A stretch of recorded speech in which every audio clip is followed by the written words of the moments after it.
प्यारे बच्चों, कक्षा 8 हिंदी व्याकरण में हम समास के भेद पढ़ रहे थे। समास का पहला भेद था अव्ययी भाव समास, जिसमें पहला पद प्रधान होता है यानी मुख्य होता है। दूसरा भेद है तत्पुरुष समास, जिसमें दूसरा पद प्रधान होता है यानी मुख्य होता है। तीसरा भेद है कर्मधारय समास, जिस समास में पहला पद विशेषण तथा दूसरा पद विशेष्य होता है, उसे कर्मधारय समास कहते हैं। विशेषण का मतलब क्या है बच्चों? जो शब्द विशेषता बताते हैं। और विशेष्य का मतलब है जिसकी विशेषता बताई जाए। जैसे नील कमल, इसमें दो शब्द हैं। पहला शब्द नील यानी नीला और दूसरा शब्द कमल। तो नीला शब्द विशेषण है और कमल शब्द विशेष्य है कि नीला है जो कमल। नीला शब्द कमल की विशेषता बताने का काम करता है, इसलिए यह विशेषण है। और जिसकी विशेषता बताई जाए उसे विशेष्य कहा जाता है। तो कर्मधारय समास में पहला पद क्या है? विशेषण और दूसरा पद विशेष्य। जैसे महादेव, महान है जो देव, देवता की विशेषता बताने वाला शब्द महान विशेषण का काम करता है और जिसकी विशेषता बताई गई है देव, विशेष्य का कार्य करता है। इन विशेषण और विशेष्य को उपमान और उपमेय भी कहा जा सकता है। उपमान यानी कि विशेषण, उपमेय यानी कि विशेष्य। तो आपको ये सभी उदाहरण याद कर लेने हैं। नंबर 4 भेद है द्विगु समास। नाम में जैसे बच्चों द्वि का मतलब दो यानी संख्या।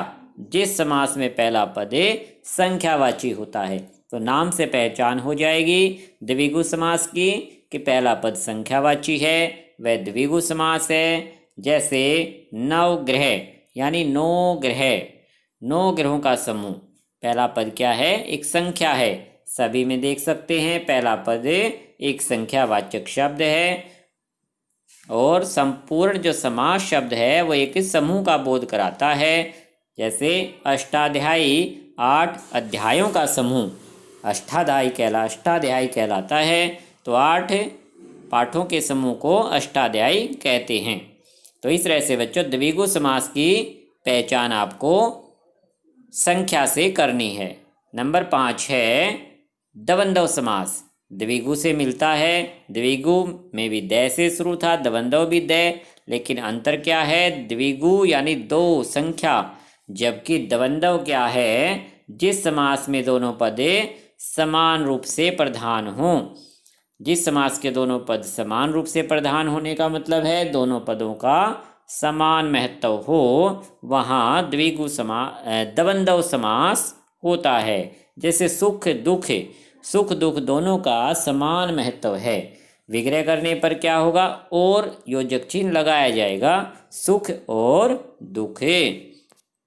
तो सभी में देख सकते हो। इस तरह से जिस समास में दोनों पद समान रूप से प्रधान हैं, दोनों शब्द और तथा या फिर अन्य समुच्चय बोधक शब्द से जुड़कर या योजक चिन्ह से जुड़े हों, तो वहाँ पर द्वंद्व समास होता है। तो द्वंद्व समास की क्या पहचान है बच्चों? दोनों पद समान महत्व के होंगे, दोनों का अपना महत्व है। विग्रह करने पर और या फिर तथा लगाया जाता है।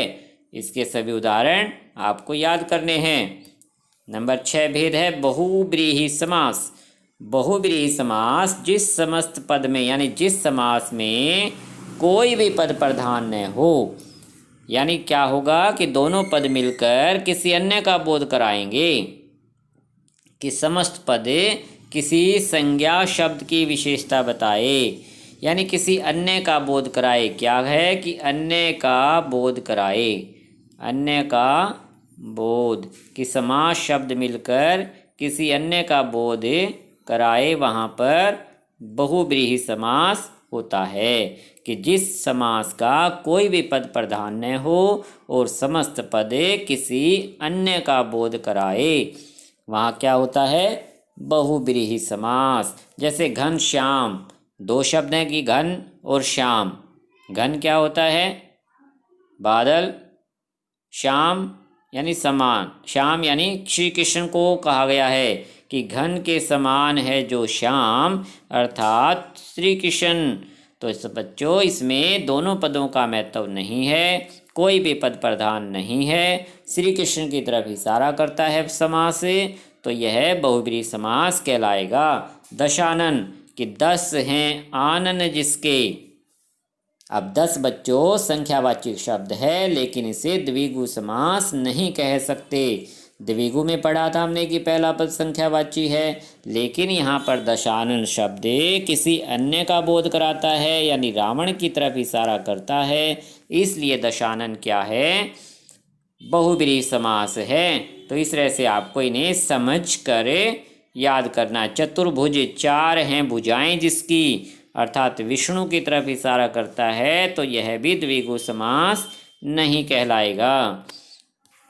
तो बच्चों इनमें अंतर याद रखना है। एक तो कर्मधारय और बहुब्रीहि समास में क्या अंतर है कि कर्मधारय के अंतर को समझने के लिए इनके अंतर को तभी समझ पाएंगे जब हम इनके विग्रह को समझ पाए, यानी समास शब्दों को जब विभक्ति चिन्ह लगाकर अलग अलग किया जाएगा तब हमें इनका अंतर समझ में आ जाएगा कि कब ये कर्मधारय बनेगा और कब बहुब्रीहि बनता है। देखिए उदाहरण से समझते हैं कि जैसे पंचानन, पंचानन का हमें 2 तरह से विग्रह कर सकते हैं कि 5 मुखों वाला,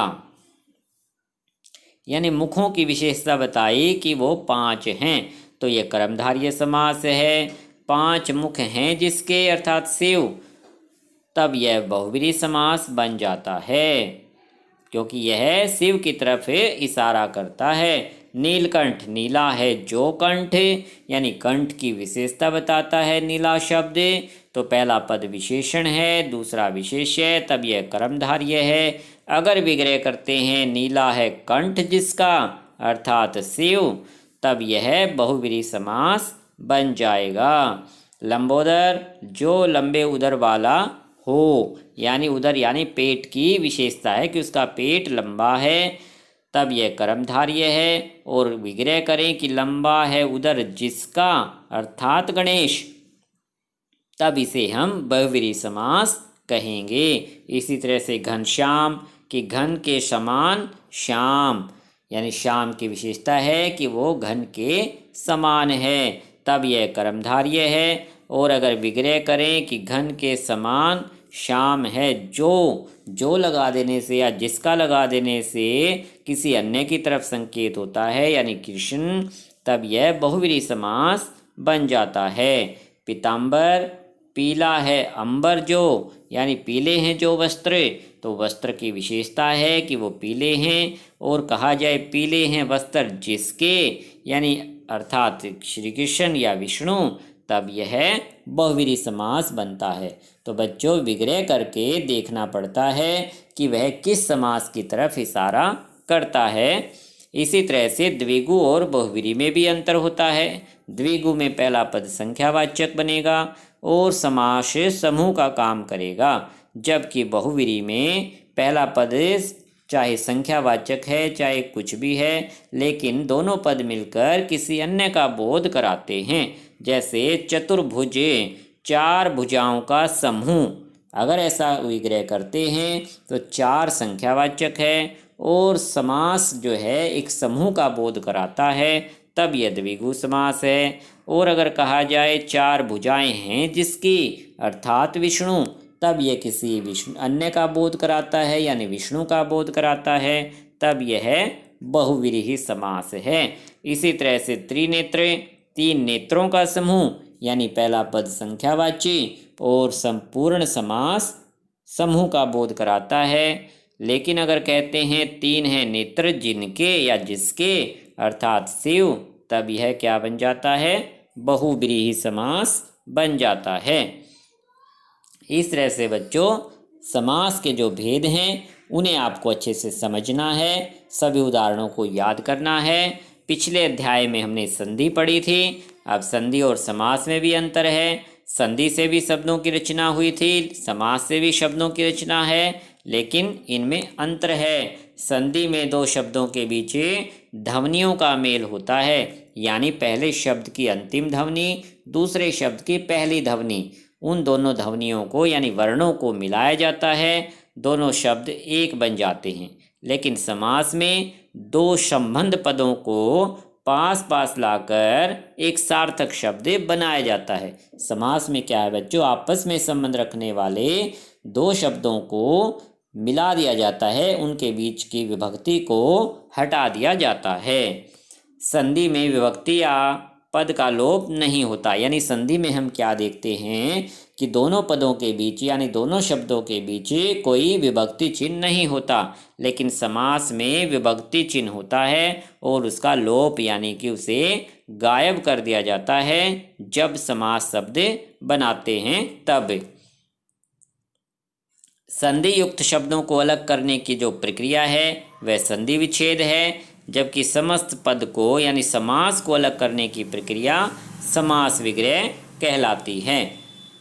जैसे उदाहरण है बच्चों, 10 प्लस आनन दशानन, इसमें क्या हुआ, ए प्लस आ ध्वनि मिलकर आ ध्वनि बनी, तो यह संधि है।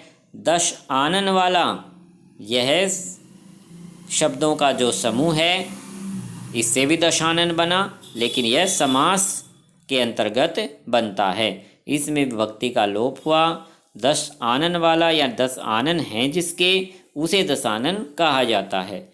तो बच्चों संधि और समास में भी आपको अंतर रखना है। आओ दोहराए में इस पाठ की रिवीजन है, इसे आप रिवाइज कर लेना, नेक्स्ट टाइम हम इसका अभ्यास करेंगे। अच्छा बच्चों, धन्यवाद।